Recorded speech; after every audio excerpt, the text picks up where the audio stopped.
అందరికీ నమస్కారం అండి ఫ్రెండ్స్. ఇప్పుడు అందిన వార్త, ఇక భారీ భూకంపం పరిస్థితి చాలా దారుణం అంటూ ఇప్పుడిప్పుడే మనకు ఒక బ్రేకింగ్ న్యూస్ అప్డేట్ అయితే రావడం జరిగిందండి. అయితే ఇందుకు సంబంధించిన పూర్తి వివరాలు అయితే మన వీడియోలో తెలుసుకుందామండి. ఎక్కడ ఏంటి అనేది వీడియో మాత్రం స్కిప్ చేయకుండా చూడండి ఫ్రెండ్స్. అప్పుడే మనకి పూర్తి సమాచారం అయితే తెలుస్తుంది. లేట్ చేయకుండా వివరాల్లోకి వెళ్ళిపోదాము. ఇక చైనాలో భారీ భూకంపం సంభవించింది. ఇక సిజియాంగ్లో మంగళవారం భూమి కంపించింది. రెక్టర్ స్కేలుపై భూకంపం తీవ్రత 4.2గా నమోదైనట్లు నేషనల్ సెంటర్ ఫర్ సెస్మాలజీ వెల్లడించింది. ఇక భూమికి 10 కిలోమీటర్ల లోతులో భూకంప కేంద్రాన్ని గుర్తించినట్లు వెల్లడించింది. ఈ భూప్రకంపనలతో భవనాలు ఊగిపోయాయి. ప్రజలు భయంతో ఇండ్ల నుంచి బయటికి పరుగులు తీశారు. అయితే ఈ విపత్తులో ఎలాంటి ప్రాణ నష్టం సంభవించలేదని చెబుతున్నట్లుగా తెలుస్తుంది. కాగా గత వారం సిచువాన్ ప్రావిన్స్లోని జిన్లాంగ్ కౌంటీలో భూమి కంపించిన విషయం తెలిసిందే.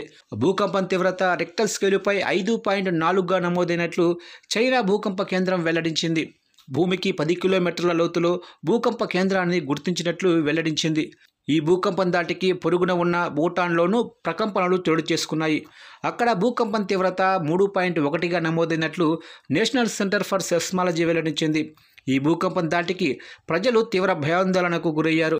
ఇండ్ల నుంచి బయటికి పరుగులు తీశారు. అయితే ఈ ఘటనలో దాటికి ప్రాణ నష్టానికి సంబంధించి ఎలాంటి సమాచారం లేదు.